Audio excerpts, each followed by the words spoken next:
ఏరా పడుకున్నావా? నిద్రపోతున్నానండి. నిద్రపోతున్నావా? మహి కమ్. నిద్రపోవాలి సార్ నేను. నిద్రపోవడానికి రూమ్ ఎందుకురా? బయట సోఫాలో పడుకో. పొద్దున్నే ఆఫీస్కి వెళ్ళాలండి, ఇబ్బంది అవుతుందండి. నువ్వు రెగ్యులర్ గా ఆఫీస్కి వెళ్తావురా, కానీ వీళ్ళైనా రెగ్యులర్ గా ఊరు వెళ్తాడా? వ్యాధి అన్నయ్య, వ్యాధి. హాయిగా కొట్టుకుంటున్న గుండెని ఎవడో ఒక దరిద్రుడిగా పిసికేసినట్టు అనిపిస్తుంది అన్నయ్య. ఈ మధ్య మనం బాగా ఓవర్ అయిపోతున్నాం బాబు. తప్పే ఉందే, వయసులో ఉన్న వాళ్ళు చేసే పనే కైతే. బాబే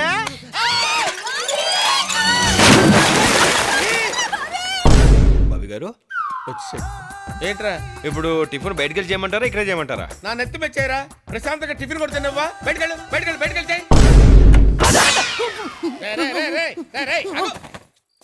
ఇదేమన్నా టూరింగ్ ట్యాక్సీ అనుకున్నా? బొక్కలను చూస్తున్నావు? ఏం కనబడలేదండి. ఏం కనపడలేదా?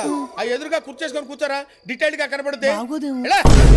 సంజయ్ ఇల్లు కూడా ఎంత అందంగా ఉంది. ఏ బాబే ఒక్కొక్కడికి ఒక్కొక్క రకంగా కనపడుతుందిరా. నీకు సంజయ్లా కనపడుతుంది, నాకు చావులా కనపడుతుంది. అయ్యే మాటలు బాబే. వస్తానా వస్తానా. సరే కూర్చొని చావచ్చు కదే. ఇంత బరువు ఉన్నావంటే ఇట్లా ఫుడ్ అంతా నువ్వే తినేస్తున్నావా? ఈ మధ్య కొంచెం ఫ్యాట్ అయింది. నీ కంఫర్ట్ గానే ఉందిగా. సూపర్. కానీ నీతో మాట్లాడే పని ఉంది. నువ్వు జాగ్రత్తగా ఇంట్లోకి వెళ్ళు.